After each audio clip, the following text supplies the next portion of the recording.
Welcome to this video, where we will dive into sustainability transitions and explore why understanding, developing and upscaling innovation niches is so important for building a circular and sustainable future. We will look at how new ideas and innovations emerge and develop in niches, how they can grow into system-wide change, and why transitions, like the global shift to renewable energy, are complex, are full of challenges, and usually take several decades.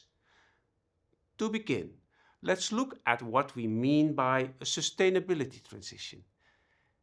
Transition theory explains how large systems such as energy, transport, or materials move from one dominant mode of operation to another. It is not just about adopting a new technology. It's about transforming the entire system of production, consumption, infrastructure, policies, and behavior, requiring transformative change, including combinations of technological, cultural, organizational, and structural changes. The framework identifies three key levels. First, there is the level of niches, where innovations emerge and take shape through experimentation, as shown in the figure. Here, small networks of actors learn from testing and using, and they use this to improve and develop the innovation. Second, there is the intermediate level of socio-technical regimes, which is the level of established socio-technical systems that dominate the current system of production, markets, and use.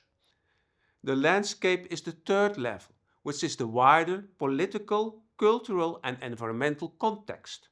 Here, slow changing trends like economic growth and demographic changes take place, as well as shocks like natural disasters, economic crises, wars, and elections. Sustainability transitions happen when niche innovations grow strong enough to challenge and eventually reshape the incumbent regime, often supported by sudden shifts and gradual developments in the broader landscape, like climate policy or public demand for change. A great example is the Paris Agreement in 2015, where it was agreed to keep global climate change below 1.5 degrees. Three phases can be distinguished. A first phase of emergence and development of new innovations, a second phase of diffusion, upscaling and acceleration, and a third phase of reconfiguration when multiple adjustments lead to a new system configuration. Let's use the global energy transition as an illustration. For decades, since the 1970s, renewable energy technologies like solar PV, bioenergy and wind existed and in small protected niches. Governments and research institutions provided support through subsidies, pilot projects, policies, funding R&D and experimentation. Over time, as costs fell and public concern over climate change grew, these niche innovations began to compete with fossil fuel-powered grid electricity and became part of the incumbent electricity regime, supported by complementary innovations related to energy storage, smart grids, green hydrogen, and new business models, as well as by social innovations like energy cooperatives. Now, the diffusion of renewables is reshaping energy systems worldwide.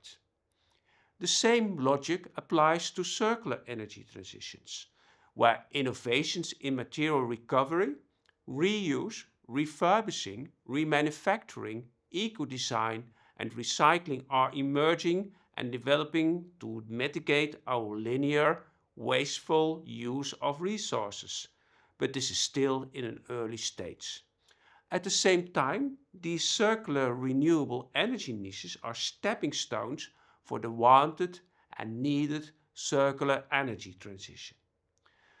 But transitions are never simple. It is about complex processes that unfold over decades, involving many actors and transformative change in culture, economic structure, politics, markets, institutions, and human behavior.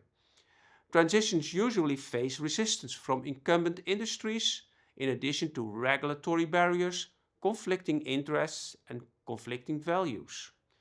This is, amongst others, due to that there is not only a transition towards a new configuration, but also a phase out of the existing system, here the phasing out of coal and fossil fuels. Now, renewable energy is growing. Supply chains for critical raw materials such as lithium, nickel, and cobalt are under pressure, raising new challenges for circularity and the energy transition. Also because defense, space, drones, and 3D printing also need the same critical raw materials. Supply risks for the European Union are shown on the right, with rare earths, magnesium, niobium, germanium, borates, and scandium having the largest supply risks, according to a recent study by the EU's Joint Research Centre. For the future, much scarcity is also expected for neodymium and dysprosium, for permanent magnets in wind turbines and electric vehicles, and for cobalt and lithium for batteries.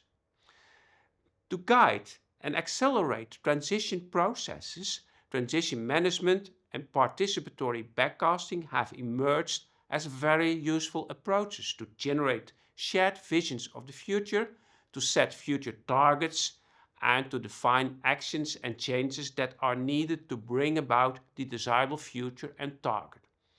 Participatory backcasting not only encourages policymakers, businesses, and citizens to create shared visions of the future, but also to work backward to design the steps and actions needed for a pathway to reach that future. This should include defining policy mixes in which different policy instruments are combined to achieve the long-term target. The European Green Deal is an interesting example of a smart policy mix for a range of sustainability transitions. So, to summarize, innovation niches are the seeds of transition. When nurtured with the right support, they can grow into powerful forces for circularity and sustainability, but these need to be supported by smart policy mixes and concerted efforts by relevant stakeholders in the quadruple helix. Thank you for watching this video. Next we will take a closer look to strategies and business responses and how businesses can contribute to a circular energy transition.